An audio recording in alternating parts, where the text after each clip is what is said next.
Welcome to Recover Loud, everyone. I'm the producer and host of Recover Loud, Mike Paddleford. I'm also a person in recovery, having reached 5 years in recovery on November 3rd. When I was struggling with substance use disorder, I didn't know where to turn. None of my friends were talking about recovery. So when I finally found a way out of the darkness, I wanted to tell the world. And that's where I came up with the idea to Recover Loud. It's my goal to spread some hope and to share some resources that can provide somebody a path of recovery that might work for them. When speaking of recovery, I'm talking about the journey through the stages of change where the best hope can be to live a better tomorrow. That doesn't mean that someone has to quit using substances to be in recovery. It doesn't have to start with complete abstinence from drugs or alcohol, but it can definitely be a goal of somebody's recovery journey. It also doesn't end once that goal is met.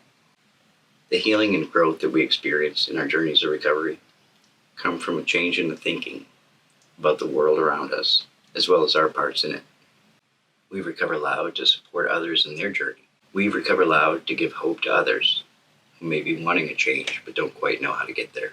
We recover loud to show the rest of the community that we can and do in fact recover from substance use disorder. Welcome to the 4th season, everybody. Thanks for watching. Now let's get started.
A couple weeks ago, I got to sit down with my friend Stuart Cray.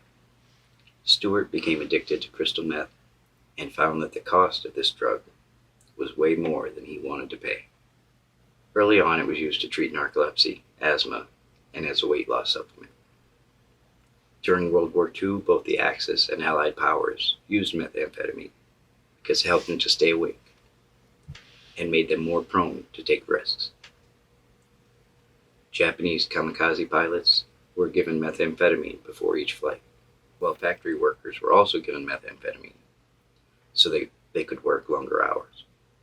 Between 1994 and 2004, meth use in the United States increased from just under 2% to almost 5% of the adult population. Despite its high propensity for abuse and potential for addiction, Adderall and Ritalin have been approved by the FDA for treatment of ADHD in adolescents. Crystal meth is a solid crystallized form of the drug. It may look like shards of glass or clear white rocks. The drug can be snorted, smoked, or injected. Smoking meth gives the user a sense of euphoria, increased stamina, and concentration, as well as an increased libido.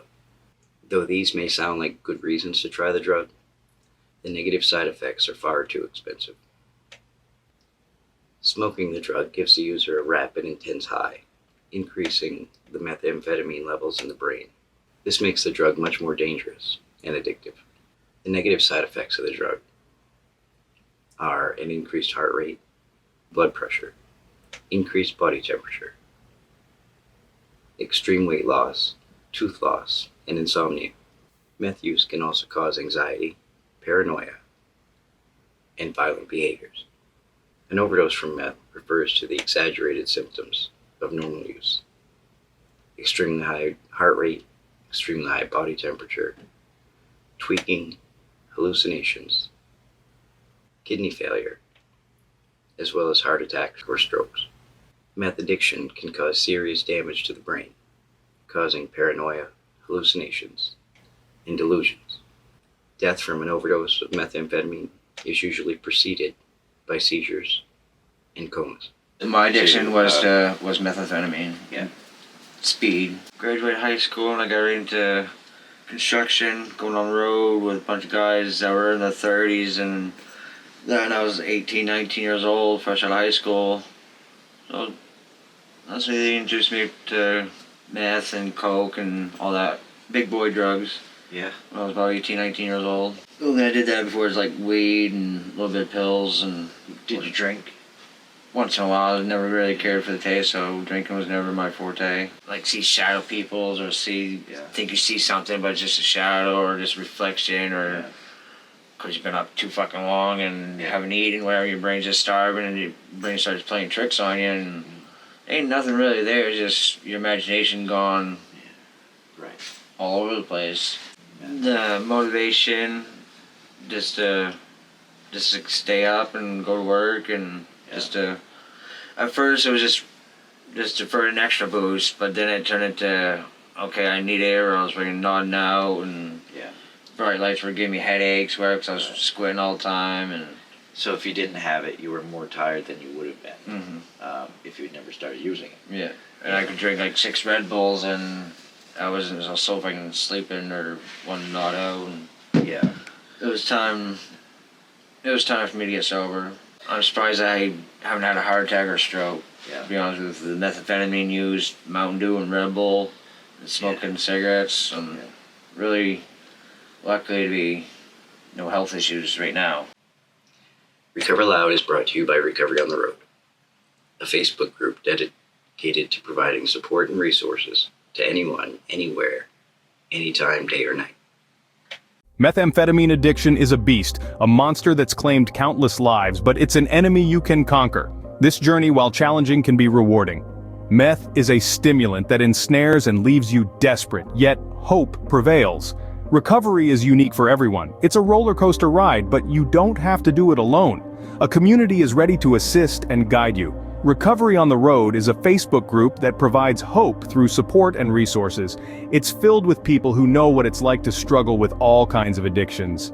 It's a haven for strength. Recovery isn't a destination, it's a journey, and every journey begins with a single step.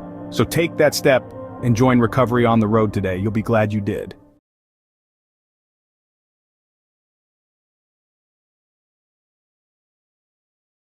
I believe I am a miracle, because there's not a lot of people that can beat the addiction or the disease, but you gotta want it and fight for it. It was September 29th of 2022. Me and the ex-wife were battling back and forth, calling DHS on each other. Whenever we got our daughter back, and they finally had enough of the he said, she said, whatever, so they opened up an investigation and found out it was in Shelby's best interest to remove her from both of us. At that point, I felt ashamed and embarrassed, like I let my daughter down.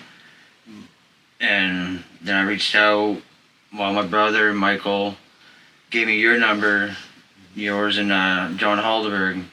And I reached out to you guys, and you were able to give me some numbers to rehabs here in Maine. And I reached out to them, and they wouldn't accept my insurance, whatever, and I was getting a little frustrated. One of the rehabs I reached out to, I think it was in Portland, they reached out to Green Mountain Treatment Center in New Hampshire, Effingham, New Hampshire. They called me, and I gave them my story and told them what happened, that the state that took my daughter.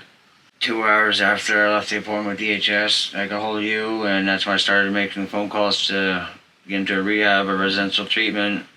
And they asked me when I wanted to start, and I said ASAP, and they're like, well, I was there before DHS had time to finish the paperwork of taking my daughter. I was in rehab down in New Hampshire, which is about a 6-hour drive from the county here. They had all 3 areas. They had a detox building, the residential treatment facility where I was for the first 2 weeks. Then I stepped down to PHP for a couple weeks. Then the last couple weeks there I was down to IOP. Oh wow. Yeah, then I was there. They want me to complete all 3 levels to make it look good for me on the state wise to get my child back and for the best for me. I was there for 43 days. I wanted to leave after 2 weeks. I threw my hands up and surrendered, and I decided to stay for the full term of 43 days. Once they took my daughter from me, right then and there, once I got hold of you and started making phone calls to rehab, right then and there I knew that I was done with the meth and the drugs, that lifestyle. Every fiber of my being, right there on that day, I was done. She just turned 6 on the 30th of October. At first I took it as a punishment, but then as I started getting sober and get more clear-headed and thinking right, it was a blessing in disguise for the state to step in and take Shelby from me and her mother, because that was the initiative and a kick in the ass I needed to get sober, and I'm glad I did. Yeah. I wish it had happened sooner, to be honest with you. And usually on anything else I procrastinate till the very end, and even then I still procrastinate, but with my sobriety and my recovery, I didn't procrastinate not a second because I couldn't, because if I did, then I probably won't be here speaking to you. Right now, it was a true blessing in disguise. I came right back home and got right back into work, and I just had to keep doing work. Started attending NA meetings every Saturday, go to drug counseling every week, passed every random drug screening they've had me go through, and not at first because I still couldn't see my daughter. I had scheduled visitation, whatever, and I still had my life on life tire, my water heat. When I was going to rehab, I didn't have no heat going through my trailer, so my water heater was falling through my floor. So I had to fix my floor. I had to go all winter without no hot water in my place, so I was taking showers with my parents. Then this spring, I had to fix the floor, put a new water heater in, and do some upgrade. And my boss now helped me with installing 2 new windows. Nice. And remove my pellet stove, get it plumbed up to code, not the way I had it tweaked in. Yeah. And so now DHS gone through my house and it's up to code where they're happy with Shelby to come back home, and now I'm on 13 months sober, and here in a couple months I'll be hopefully reunificated with my daughter to come back home with me. After the 6-month mark, I started believing what everybody's saying, that things start getting better and things start falling in place. First 6 months, I was a little hesitant, didn't believe it, but I wasn't going back to the lifestyle. And then things started getting better and started falling in place. At first, I didn't think I would be at this point, because before I got sober, I had a different outlook on the state and the system. I just like, they're just out there to ruin people's lives, whatever. But now that I'm sober, they don't want to come to somebody's house and remove your child from them. And as long as you're compliant and jump through their hoops with a positive attitude, they're going to work with you, and they're going to do everything they can to help reunify with your kids. So I got a completely different outlook and respect. I got more respect for them now than I did when I was using. They say you got to want it for yourself. If I didn't have kids, I probably wouldn't have gotten sober, because I guess it was just me. But where I got 3 kids, they need their daddy. So yes, you gotta do it for yourself, but I did it for my kids. For the daughter, I'd take it for me, but for my other 2 daughters, with the other mothers too, they needed a better dad and a better male figure growing up with. With the rising number of opiate-related overdose deaths, I believe that everyone should carry naloxone. You never know when you might run into a situation where you can save somebody's life. If you would like to receive training on how to identify an opiate-related overdose, as well as how to administer naloxone, please send me a message. I'd be happy to arrange a training for you. I can do the training virtually or in person, depending on your location. I've had the honor of training over a dozen schools throughout Maine. If you or your organization would like to receive training and supplies to administer naloxone, please reach out, send me a message. I'd be happy to set that up for you. Training can be done virtually or in person. I spent a long time with her because a lot of my so-called friends were using, and I don't want to be around it. And I go to weekly NA meetings on every Saturday. I attend to drug group counseling every Tuesday. And I just keep a positive outlook and a positive attitude. Yeah. And joke around. Guys at work, I get them all the time. Like, can we help you do a chalk line? I was like, can we use a different word? That's a trigger for me. And they're like, oh, so sorry. I was like, I'm just kidding. I was like, because a lot of people probably can't joke about their recovery like I can, but that's just who I am. I just got to find humor in it, and it throws them off when I say that. And a lot of people, my clinician down there, asked me if I had the paranoia or the psychosis, whatever, of being on meth or coming off it. And I said, a few times, a little bit, but nothing to the extreme as some people. And she thought I was lying to her. I was like, no, I'm being serious. She's like, you're like one of the 2% of meth users that don't experience that psychosis. She's like, that gives you the upper hand to kick this habit and not look back. And I'm doing it. Got the interview for the guy I'm with now. I was very upfront and honest with him that I'm in recovery and I gotta do all these appointments to get my daughter back. I told him all about it, and he told my DHS worker, came in for, and he told me, he's like, I earned that much more respect from him because he threw it all on. I threw it all on the table for him, and he's real lenient. I'm real lucky to have a boss that allows me to miss time to go random drug tests, appointments, visitations. I try to get 40, but with my visitations and my appointments, where I'm getting 35 to 40 hours a week. Yeah. And I've only been with the guy for 6 months. He started me out at 20 to see what I was all about, make sure I was as good as I say I was. He bumped me up to 22 after 2 weeks. Then, excuse me. Then just 2 weeks ago, he gave me another raise, a $3 raise to bump me up to $25 an hour. And when I was using, my bosses never appreciated because I was always doing half-ass work or whatever. Now that I'm sober, I can be fully in tune with my work where I'm producing more, better work, and he sees that I'm usually the first one there, before the foreman, whatever, and he's the last one to leave if I'm not at my appointments, whatnot. Yeah. So he sees your value. He sees my value, and he knows I'm a good employee, and he helps me out. He just bought me a drive shaft for my truck a couple weeks ago too. Oh yeah. Yeah, blew a drive shaft my pickup, and asked to borrow one of his vehicles where to find one, and he got back a hold of me. He's like, oh, just go on Rock Auto and order it and I'll pay for it. I was like, damn, thank you. 13 months. But I got a good job now. I'm on the verge of getting Shelby back.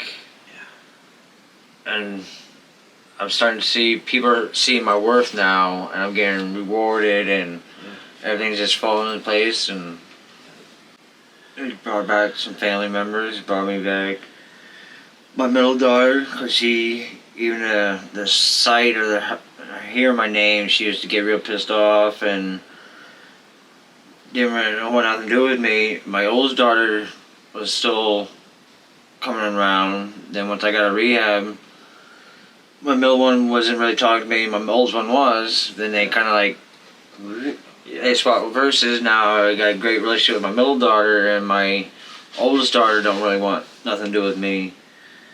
People don't think I'm being honest, still thinks I'm using whatever, you know, I'm a year clean. Yeah. And my middle daughter, me and her, we got a damn good relationship now, and me and Shelby always had our bond. Even though I went 43 days without being around her when I was in rehab, we still got that bond, and hopefully we'll never break it. It hurts because she don't want to believe me, but I don't blame her because of all the broken promises and all that she's witnessed growing up, me being an active user. I don't hold it against her. I still love her because it's my child, but I believe in God's time that she will come back when she sees I really am sober and I get her sister back. I'm hoping and praying that she's going to come back on her own time. I was able to heal, make amends to my family members and close friends I wasn't using. Now I got a better relationship with my mother that I never have. And me and my sister and her family are starting to build a relationship back and get on good terms. And me and my middle daughter are getting good. Yeah. Keep my side of the street clean. And me and her mother, we normally don't get along, but we were able to both attend Shelby's birthday last week. And we were able to joke around and have a good time. And Nice. I think that was the best present for Shelby, was to have both her parents coherent, straight-minded, and joking around and getting along instead of fighting and arguing with each other. Yeah. And we had a little cupcake war. Shelby went around with a cupcake and fucking smashed everybody in the face with a fucking one cupcake. It was a good time. And in God's time, I think my oldest daughter will come back around Yeah. in her own time. A lot of the stigmatism around addicts or whatever, I thought was going to be bad at first. I thought people were going to judge me or look bad at me for being an addict. But it's just the opposite. People, when I tell people about me being in recovery, they're more proud and they're like, wow, there is hope for people out there because I'm one of them people being recovered. And I wear it proudly. I'm not ashamed of it. I'm very proud of it. I got a tattoo when I hit my 6-month mark. I have a unicorn on my shoulder that says sobriety is magical. Yeah. Because my daughter likes unicorns, and I seen I was in rehab, and I was like, yeah, I'm going to get that tattoo someday. And on my 6-month sobriety day, I went down to Bangor and got the tattoo done. I wanted to. I tried to on my own, but I didn't have the willpower. I used to go to my grandma's grave and talk to her quite frequently.